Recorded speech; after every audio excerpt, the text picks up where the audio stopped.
Dear students, मैं doctor Mahavir Singh Yadav, associate professor physics, government college Barmer.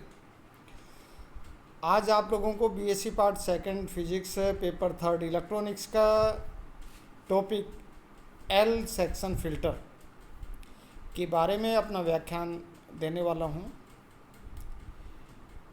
इससे पूर्व में आप लोगों को मैं दो प्रकार के फिल्टर मैंने बताए थे।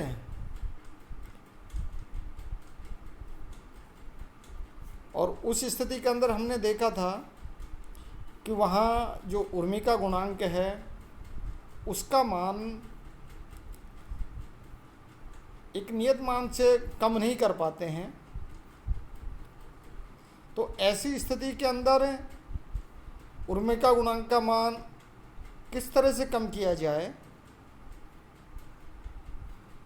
उसके लिए उसमें कुछ मॉडिफिकेशन किया जाता है। और उन मॉडिफिकेशन के अंदर ही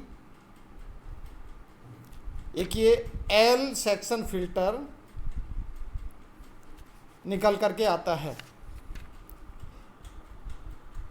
एल सेक्शन फिल्टर क्या होता है कि लोड प्रतिरोध के पार्श्व पथ में संयोजित संधारित्र फिल्टर अथवा श्रेणी क्रम में प्रेरक कुंडली द्वारा सभी लोड प्रतिरोध के लिए उर्मिका गुणांक का मान अपेक्षित मान तक कम नहीं किया जा सकता है। इसलिए उर्मिका गुणांक का मान अत्यल्प करने के लिए एलसी फिल्टर का उपयोग करते हैं, जिसमें लोड प्रतिरोध के श्रेणी क्रम में एक प्रेरक कुंडली व पार्श्व पथ में संधारित्र संयोजित होते हैं। एक प्रेरक कुंडली व एक संधारित्र से बना एलसी फिल्टर एल आकृति का होने के कारण एल अनुभाग फिल्टर कहलाता है। अब ये कैसे क्या करता है तो उसको हम समझ सकते हैं। जब दिष्टकारी से प्राप्त स्पंदमान दिष्ट वोल्टता प्रेरक कुंडली में से प्रवाहित होता है तो उसका दिष्ट वोल्टता घटक प्रेरकत्व की प्रतिबाधा शून्य होने के कारण निर्बाध रूप से प्रवाहित होता है। और प्रत्यावर्ती घटक के लिए प्रेरक कुंडली की प्रतिबाधा के कारण उर्मिका घटक वोल्टता का पतन होता है। इससे निर्गत धारा में जो शेष उर्मिका धारा रह जाती है उसको संधारित्र सी उपपथ अर्थात बाईपास प्रदान करता है और दिष्ट धारा के लिए संधारित्र अनंत मान की प्रतिबाधा उपस्थित कर सकता है। इस प्रकार यह फिल्टर परिपथ एक छलनी के समान कार्य करता है, जो उर्मिका धारा को बाईपास प्रदान करके अलग कर देता है तथा दिष्ट धारा लोड प्रतिरोध में से प्रवाहित होने देता है। एल सेक्शन फिल्टर डायग्राम या इसी को बोलते हैं चौक निवेशी एलसी फिल्टर भी इसको कहा जाता है। यहाँ इस डायग्राम के अंदर इधर ये प्राइमरी कुंडली है ट्रांसफार्मर की, ये द्वितीय कुंडली है। यहाँ ये दो डायोड D1 और डायोड D2 लगे हुए हैं। इधर ये इसके श्रेणी क्रम में RL लोड के श्रेणी क्रम के अंदर ये L है और यहाँ इसके समानांतर क्रम में ये संधारित्र C लगा हुआ है।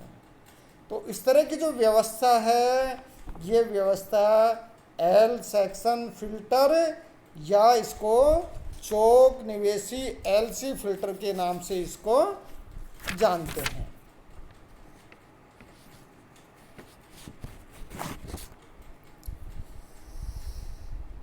जैसा हम लोगों ने पहले वर्णन किया है तो उससे स्पष्ट होता है कि उर्मिका गुणांक के लिए चौक का प्रतिघात अधिक तथा संधारित्र का प्रतिघात कम होना चाहिए।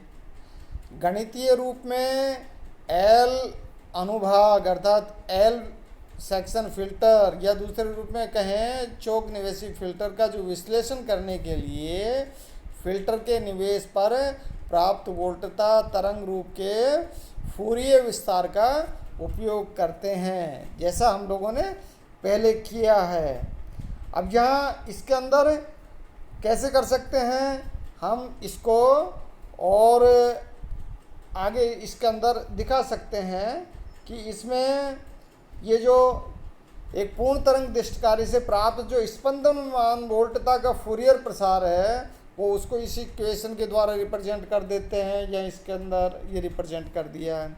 अर्थात V not equal to 2 EM pi minus 4 EM/3 pi cos 2 omega t minus 4 EM/15 pi cos 4 omega t. यहाँ डायोड पर निविष्ट वोल्टता का शिखर मान EM तथा आवर्ती ओमेगा है। अब यहाँ इसका जो प्रथम जो पद है ये 2 EM/पाई, ये फिल्टर के निवेश पर दिष्ट वोल्टता को व्यक्त करता है। इसलिए EDC इक्वल टू 2 EM/पाई तथा IDC इक्वल टू 2 EM/पाई इंटू RL। यहाँ इस इक्वेशन के द्वारा इसको रिप्रेजेंट कर दिया जाता है।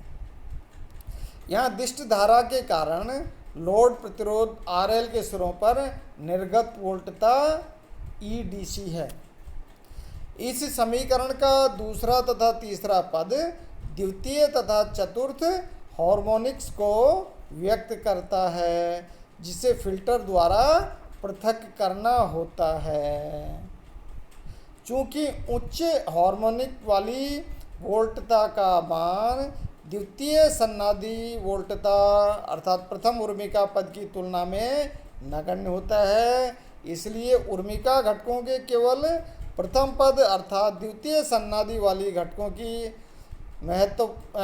वोल्टता ही महत्वपूर्ण होती है। इसलिए EDC equal to 4 EM/3 pi into cos 2 omega t होगा।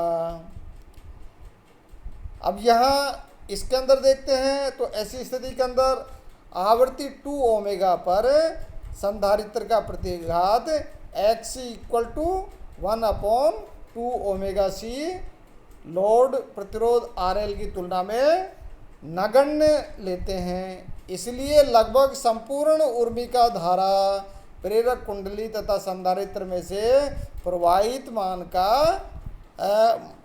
मानी जा सकती है।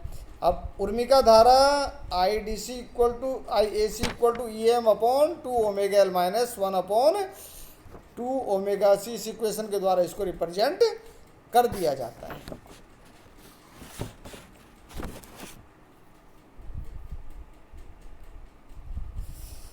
नेक्स्ट देखिए,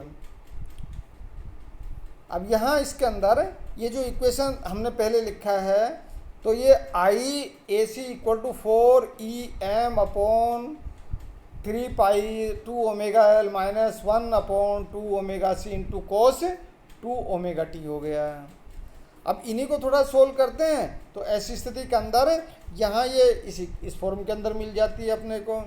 इसलिए उर्मिका धारा का वर्गमाद मूल मान प्रभावी मान IRMS मान कितना मिलता है, RMS वैल्यू ये RMS वैल्यू इसकी ये मिल जाती है 8 EM/ओमेगा C upon 3 pi into 4 omega square LC minus 1 into 1/√2, या ERMS या I-RMS equal to 1/2 omega C।